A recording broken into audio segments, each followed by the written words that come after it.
All right, so let's take a look at this example for some dialogue or some diagram practice. In this case, it's kind of an interesting one. This is a shorter passage, and we have a box of options here. Okay, so some of the strategy that I mentioned in the kind of lecture portion or in our slides actually is done for us. Okay, we can see the title here, water heater, and we have a lot of the topic language already here: indicator, switch, button, control, right? Warning, time, reset, on, off. All we have to do is listen for this stuff, right? And figure out where it is. The one thing we don't have is the location language. So we can predict that we're going to have words like next to, beside, above, below, under. Okay, words like that, that's going to be, those are going to be the words that we will have to listen out for and be really careful for. To the left of, to the right of, on the right side, on the left side.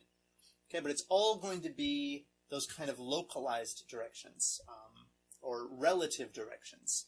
Nothing, northeast, northwest. Maybe a top corner, top left corner, top right corner, okay, bottom, middle, top middle, maybe? Okay, those kind of words, that's what needs to go through our minds as we kind of predict here. Okay? But yeah, the topic language we don't have to worry about. Okay, we just have to keep in our minds the location language. All right. Okay. Let's listen for it here. Okay, you guys listen to the dialogue, to the dialogue, and I will speak it for you. Okay, here we go. Hello. Hi, it's Laura Carlton here. We've just arrived at the holiday flat, but I can't get the hot water and heating to work. Oh, right. That's easy. Don't worry. In the upstairs cupboard, you'll find the water heater. You'll see 3 main controls on the left at the bottom of the heater. The first one, the round one on the far left, is the most important one for the heating and hot water. It's the main control switch. Make sure it's in the on position. The switch itself doesn't light up, but the little square below will be black if the switch is off. That's probably what's happened. It's got switched off by mistake. The middle one of these 3 controls, you'll see it's slightly larger than the first one, controls the radiators. If you feel cold while you're there and need the radiators on, this needs to be turned to maximum. The last of the 3 controls, the one on the right, is usually on about a number 4 setting, which for the water in the taps is usually quite hot enough. Below the heating controls, in the middle, is a small round plastic button. If there isn't enough water in the pipes, sometimes the heater goes out. If this happens, you'll need to press this button to reset the heater. Hold it in for about 5 seconds and the heater should come on again. Then there's a little square indicator under the 3rd knob that's a kind of alarm light. It'll flash if you need to reset the heater.